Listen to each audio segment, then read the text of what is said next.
Hi, welcome back to the next installment of the video snippets for Deadly Affirmations, the video novel. We're going to read the second part of Chapter 9 today, featuring Lee, our favorite college student.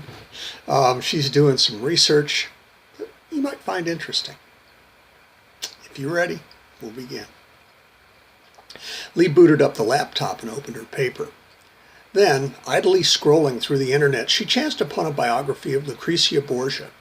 Lucrezia was graceful, with long blonde hair, a beautiful complexion, hazel eyes, a slender neck, brilliantly white teeth, a full mouth, and an admirably proportioned bosom.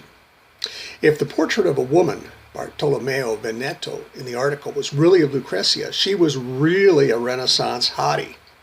But more interesting to Lee, Lucrezia was the daughter of a pope, was married 3 times and took many lovers, was the mother of at least 12 children, suffered 3 or 4 miscarriages, and died in childbirth.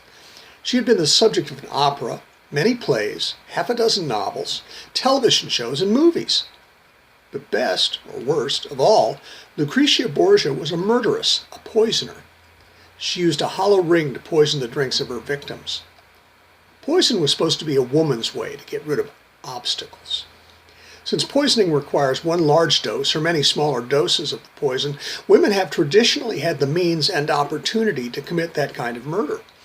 And women had motives too, to gain power, which they didn't usually have much of, to get rid of husbands, who they usually had no say in wedding, to collect insurance, which was often the only way for a woman to make some bank, or to receive inheritances, one of the few reliable income sources for many women.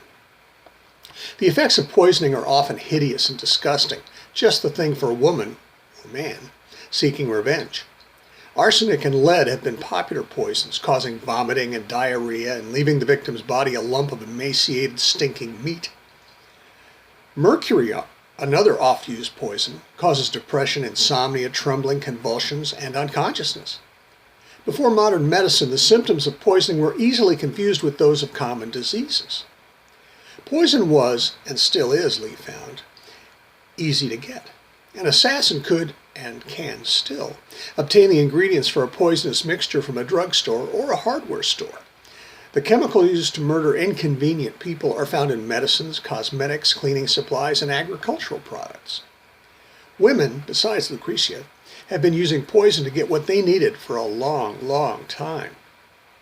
In ancient Rome, Lee read, a woman named Locusta was hired by Nero to mix a batch of poison to kill a Roman emperor, Britannicus.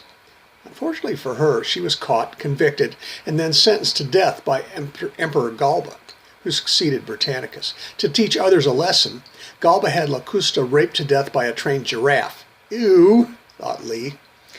Mary Ann Cotton was the first serial killer in England. She had 3 husbands, at least 10 children, and several stepchildren and lovers, all of whom died of mysterious illnesses.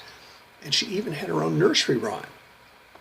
Mary Ann Cotton, she's dead and she's rotten. She lies in her bed with her eyes wide open. Sing, sing, oh what can I sing? Mary Ann Cotton is tied up with string. Where? Up in the air, selling black puddings, a penny a pair. In Chicago in the early 1900s, Tilly Kilmeck predicted the deaths of neighborhood dogs, the death of her first, second, and third husbands, a neighbor woman, and 3 children she didn't like. When she was sentenced to life imprisonment, she was not allowed to cook for other prisoners. Nanny Doss, the giggling granny, confessed to murdering her mother, her sister, 4 husbands, a mother-in-law, and a grandson. Mary Josephine Philippine Davillot, known in France as the Queen of Poisoners, was never convicted. She was brought to trial in 1952 for 11 murders, including her father, her mother, her first husband, her sister-in-law, her second husband and his lover, her second husband's parents, as well as several other relatives, but was not convicted. Then Lee found an article in Daily Psychology.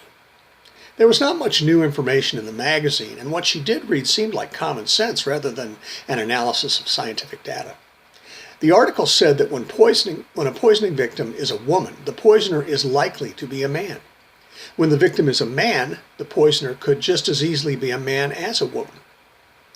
White people mostly poison white people, and people of color mostly poison people of color. People usually poison people they know. There are more poisoners in the healthcare or caretaking professions than in other lines of work. The article went on to say that probably only about 3% of poisoners are convicted of their crimes. Poisoners are well organized and sneaky and like to avoid confrontation. Poisoners are manipulative, controlling, self-centered, and exploitive. Like serial killers, poisoners, I bet you can't kill just one, Lee chuckled, are spoiled, narcissistic, developmentally retarded, self-centered, greedy, amoral, and raised in unhappy homes.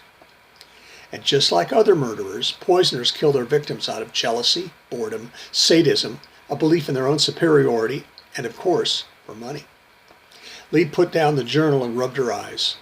And as if by magic, her mother called from the other room. "Lee, dinner's ready."